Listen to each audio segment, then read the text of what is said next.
একাধিক জানাজার নামাজ প্রসঙ্গে ইসলাম।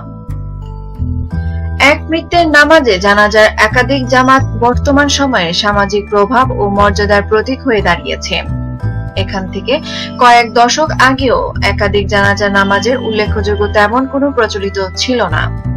এখন তো প্রায় দেখা যায় কেউ শহরে মারা গেলে তার বসবাসের মহল্লায় মসজিদ থেকে শুরু করে আরো বেশ কয়েক স্থানে মুহররমের নামাজের জানাজা অনুষ্ঠিত হয়। অনেক সময় তো জানাজার সংখ্যা হয়ে যায় 10 থেকে 12টি।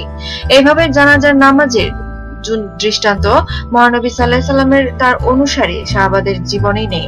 এটা নামাজের জানাজার অবিধান নিয়ে বাড়াবাড়ি করা ছাড়া আর কিছুই না। জানাজার নামাজ একটি ফরজ কাজ। মহানবী সাল্লাল্লাহু আলাইহি সাল্লাম আদেশ করেছেন, তোমরা সবার জানাজার নামাজ আদায় করো। মৃত ব্যক্তি ভালো হোক আর মন্দ হোক, তিনি আরো ইরশাদ করেছেন, একজন মুসলমানের উপর অপর মুসলমানের 5টি অধিকার রয়েছে। ওই সব অধিকারের পঞ্চমটি হলো সে মারা গেলে তার জানাজার নামাজ আদায় করা। যেহেতু পৃথিবীর সব মুসলমানদের জন্য প্রত্যেক মৃত মুসলিমের জানাজার নামাজ আদায় করা সম্ভব নয়, সেহেতু এটা ফরজে কাফিয়া, অর্থাৎ কিছু মানুষ আদায় করলে সবার উপর থেকে ফরজ আদায় হয়ে যাবে। আর এই কথা আমরা সবাই জানি যে কোন নির্দিষ্ট ফরজ আমল একাধিকবার করা যায় না, নফল বারবার করা যায়। আপনি আজকের জোহরের ফরজ নামাজ একবার পড়ার পর তা আর পড়তে পারবেন না। এরপরেও যদি আপনি নামাজ পড়েন তা জোহরে ফরজ হবে না, বরং তা হয়ে নফল নামাজ। হজ জীবনে একবার ফরজ, একবার হজ করার পর আর কখনো ফরজ হজ হতে পারে না। যদি আবারও হজ করেন তবে তা হবে নফল হজ। অনুরূপভাবে কেউ মারা গেলে তার জানাজার নামাজ পড়া সব মুসলমানের উপর ফরজে কাফিয়া। যখন একবার কিছু মানুষ এক মৃত্যুর জানাজার নামাজ পড়লো, তখন এই ফরজ সবার থেকে আদায় হয়ে যায়।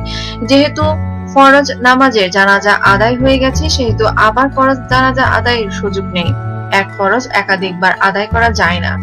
নফল নামাজ, রোজা ও হজ আপনি যত ইচ্ছা আদায় করতে পারেন, কিন্তু নামাজের জানাজা নফল নয়, তাই এটা একাধিক আদায়ের অনুমোদন শরীয়তে নেই। মোট কথা, ফরজ ও নফল কোনো হিসাবেই এক মৃত্যুর জানাজা নামাজ একাধিকবার পড়া যাবে না। ইসলামী শরীয়ত যেহেতু মৃতের অভিভাবককে নামাজের জানাজার অগ্রাধিকার প্রদান করেছে, সেহেতু তার অসম্মতিত কিংবা তার অগোচর নামাজের জানাজা পড়া হলে শরীয়ত প্রদত্ত অভিভাবকের এই অগ্রাধিকার ক্ষুণ্ণ হয়। স্বক্ষেত্রে অভিভাবকের অধিকার অক্ষুণ্ণ রাখার জন্য ইসলাম অভিভাবককে সবিশেষ অনুমতি প্রদান করেছে। সে পুনরায় নতুন কিছু মানুষ নিয়ে জানাজার আদায় করতে পারবো। মহানবী সাল্লাল্লাহু আলাইহি সাল্লাম আদেশ করেছেন মৃত্যুকে যত দ্রুত সম্ভব কবরস্থ করতে। একাধিক জানাজার আয়োজন করলে মৃত্যুকে তাড়াতাড়ি কবরস্থ করার সুনির্দিষ্ট হাদিসটি অমান্য করা হয়। ইসলামের মতে মৃত্যুর অবিবাহিত সম্মতি নামাজে জানাজার মাত্র একবার হয়।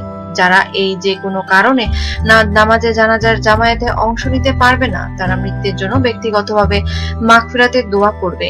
সম্ভব হলে দাফন কাজে অংশ নেবে, কবর জিয়ারত করবে, তার জন্য কোরআন তেলাওয়াতের করে মাগফিরাত কামনা করবে। নিত্য নতুন খবর পেতে আমাদের সঙ্গেই থাকুন এবং সাবস্ক্রাইব করুন।